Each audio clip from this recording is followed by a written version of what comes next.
qué será? ¿Por qué será? Ανατύλει ένας ήλιος σαν φωτιά, ήλιος που καίει και σκορπά την ερημιά. Να ανταμωθούμε μες στα μάτια όπως παλιά, στις ομορφιά στη γειτονιά. Μια παραλία για να πλώσω τη γιορτή, μια ιστορία που να με δικαιολογεί, στις ομορφιά στη γειτονιά.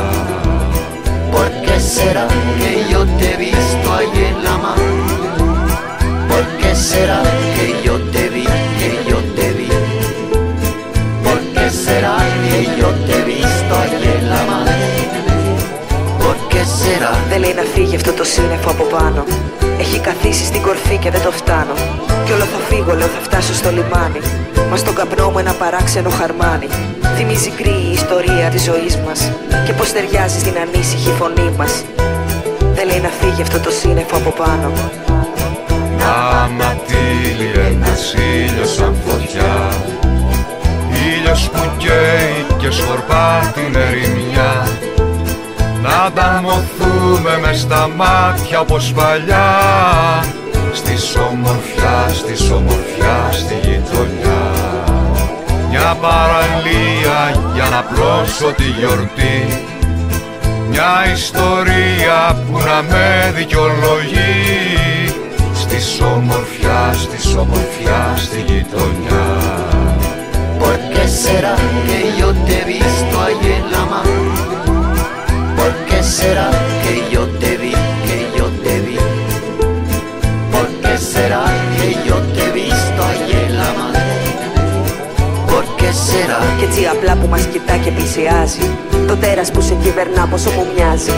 Έχουμε φλέβα που χτυπά μέσα στα βράδια και το ρυθμό της ψάχνει να βρει στα σκοτάδια. Όλοι ο ένας και το χέρι μου απλώνω, κάμια φορά την εντολή μου μετανιώνω. ¿Por qué será que yo te he visto ahí en la mano? ¿Por qué será? ¿Por qué será que yo te vi, que yo te vi? ¿Por qué será que yo te he visto ahí en la mano? ¿Por qué será?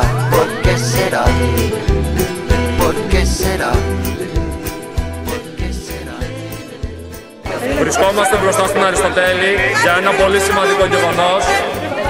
Η Μαρία η Social πήρε πτυχίο. Μαρία, τι έχεις να μας πεις? Ναι, είμαι έτοιμη να βγω έξω στο χώρο της δημοσιογραφίας. Αυτά, εντάξει, το έχουμε, παιδιά. Νιώθεις πολύ ότι είναι μια σημαντική μέρα στη ζωή σου, θα σε αλλάξει? Ναι, μετά το γάμο μου νομίζω αυτή η μέρα θα είναι πιο σημαντική.